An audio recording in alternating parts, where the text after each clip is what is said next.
Moi, c'était naturel d'intervenir et aider mes parents, mais le rôle d'aidant n'est pas toujours facile. Des fois, on ne sait pas toujours si on fait bien les choses et je pense que c'est important d'en parler autour de nous. Bonjour à toutes et à tous et bienvenue dans ce nouveau numéro du Monde des Seniors, le format où l'on passe à la loupe tous les sujets qui concernent les grands-parents d'aujourd'hui. En France, les aidants familiaux sont entre 9 et 11 millions. Ce sont généralement des enfants, des frères, des sœurs, des amis ou même des voisins qui s'occupent au quotidien de personnes généralement âgées. Vous l'êtes peut-être vous-même sans le savoir. Après avoir exploré les résidences seniors dans un précédent numéro, on s'intéresse aujourd'hui aux aidants familiaux des résidents des établissements Les Jardins d'Arcadie. Mais comment les aidants familiaux participent-ils au choix de leurs parents d'aller vivre en résidence senior? Pour répondre à cette question, nous sommes aujourd'hui à Rennes afin de rencontrer Pauline Gontier, directrice de la résidence senior Les Jardins d'Arcadie, Rennes-Sainte-Thérèse, mais aussi de Viviane, aidante familiale de ses deux parents qui ont fait le choix de venir vivre ici en résidence senior. Je suis la fille de Joseph et Joséphine qui habitent au Jardin d'Arcadie depuis 8 mois. Papa est aidant de maman et moi je suis aidant de papa et de maman. Ils habitaient en maison seuls, à la campagne, dans une grande maison. Ils ont déménagé donc, pour un rapprochement, pour chercher donc, un lieu de vie sécurisant pour eux. Mes parents sont venus aussi du Finistère et ils ont eu un coup de cœur pour les Jardins d'Arcadie. Nous avons un grand salon d'animation pour accueillir les résidents et leurs familles. Nous organisons par exemple chaque année un repas des familles auquel nous convions l'ensemble des proches de nos résidents.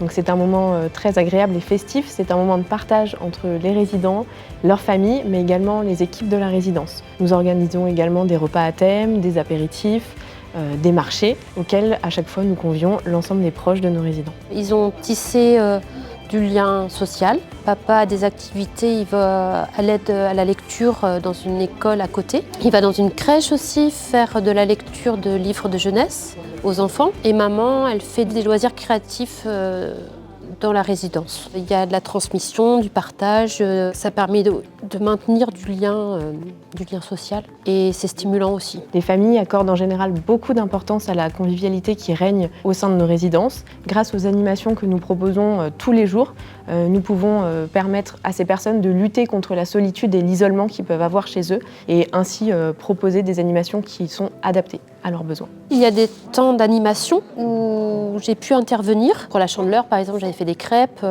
Et moi, j'ai rencontré comme ça quelques résidents. Il y a des affinités qui sont apparues. Pour les gens qui aiment faire de l'activité physique, il y a de la gym douce. Il y a une personne qui fait des conférences. Il y a des sorties d'organiser aussi à l'extérieur. Ça permet peut-être aussi d'oublier les difficultés du quotidien liées au vieillissement. Je pense qu'il ne faut pas hésiter à franchir les portes de nos résidences pour voir ce qui s'y passe. Ce sont des véritables relais pour les proches aidants. Nous proposons aussi au sein de notre résidence des courts séjours qui peuvent permettre aux aidants de se reposer, par exemple de partir en vacances. Et pendant ce temps-là, nos équipes prennent le relais sur l'accompagnement de leurs proches. Ici, je délègue plus en fait, puisque du coup, j'ai confiance, je fais confiance au personnel. Et ça m'a permis aussi de lâcher prise. Je pense que l'aidant ne doit pas faire à la place de la personne. Il faut faire confiance à la personne et lui laisser faire ses propres choix de vie. Du coup, mon rôle d'aidant, il s'est un peu renforcé dans le sens où ils vivent leur vie. Et je suis à côté. Vous savez désormais tout ou presque sur l'importance des proches des résidents, aussi nommés aidants familiaux. Si vous souhaitez avoir plus de renseignements pour vous ou l'un de vos proches âgés, rendez-vous sur le site internet jardin-arcadie.fr. Car après tout, trouver un lieu où l'on se sent bien à tout âge, c'est possible. Merci de nous avoir suivis, à très bientôt.